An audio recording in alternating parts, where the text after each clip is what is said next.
The bowl judgments are similar to the trumpet judgments, but they are different in power and scope. The trumpet judgments are partial and limited. They give people a chance to repent. But the bowl judgments are final judgments.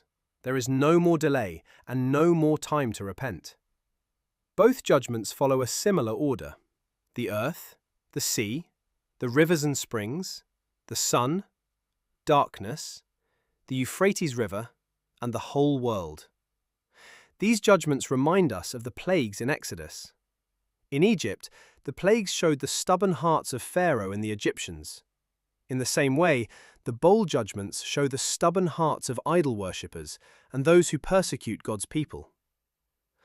The bowl judgments in Revelation are not just about natural disasters. They are symbolic language. They show that God judges evil empires and systems of idol worship.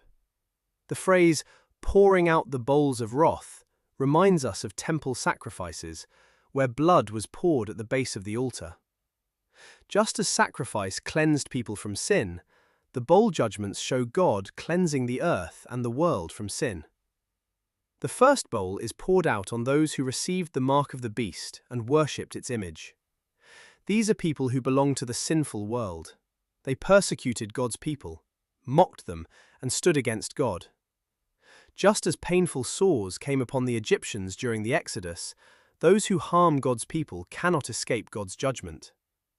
The second bowl is poured out on the sea. In Revelation, the sea often symbolizes sinful humanity and nations ruled by the beast. The Roman Empire became powerful through its navy, trade, and control of the Mediterranean Sea. So when the sea turns into blood and living things die, it means judgment on the empire's sea trade and economic system. Rome became rich through war, slavery, heavy taxes, and forced labor. Even today, economic systems that become rich by exploiting poor nations, workers, and resources stand under God's judgment. The third bowl is poured out on the rivers and springs of water. This continues the judgment on the sea and reminds us of the Nile River turning to blood in Egypt. Rivers and springs are sources of farming and life. So this judgment means that the economic life of the empire is being cut off. The angel praises God's judgment as just and true because the wicked shed the blood of God's people and prophets. Those who shed blood are now given blood to drink. This is God's righteous justice. The fourth bowl is poured out on the sun. The sun burns people with great heat. This shows the suffering of the evil world. But people still do not repent. Instead, they curse the name of God. The purpose of judgment is not only destruction, it also calls people to repent. But stubborn people refuse to return to God, even in pain. The fifth bowl is poured out on the throne of the beast and its kingdom. Darkness covers its kingdom. This means that the center of imperial power is collapsing. Just as darkness came over Egypt, the center of power that opposes God is trapped in darkness. But even while people suffer and bite their tongues in pain, they do not repent. They continue to insult God.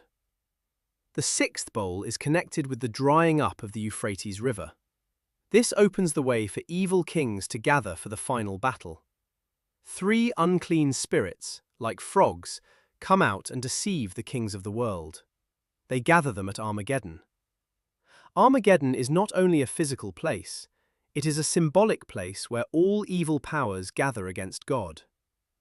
Just as the prophets of Baal and Asherah gathered on Mount Carmel in Elijah's time and faced God's judgment, the evil powers of the last days will also gather and face God's judgment. At this point, the command given to believers is, "Stay awake." Believers must wait for the Lord, who comes like a thief. They must keep their clothes and not be ashamed. Here, nakedness symbolizes sexual immorality and idol worship. God's people must not compromise with the idol-worshipping systems of the world. They must stay awake and keep wearing the clothes of faith. The seventh bowl is the final judgment. With the declaration, "It is done," the great city Babylon falls. The systems of the nations and empires collapse. Babylon is the power that made the nations drink the wine of immorality. It attacked those who refused to cooperate with its political and economic system. It led people into idol worship. God remembers Babylon's sins and gives her the full cup of his wrath. The great earthquake and huge hailstones are not just descriptions of physical destruction. They are apocalyptic symbols of the complete collapse of evil social, economic, and political systems. The Old Testament prophets also used cosmic language to describe God's judgment on the nations. John uses images from the Exodus and the fall of Jericho to show that the final judgment is the completion of a new Exodus. But idol worshippers do not repent. The greater the disaster becomes, the more they insult God.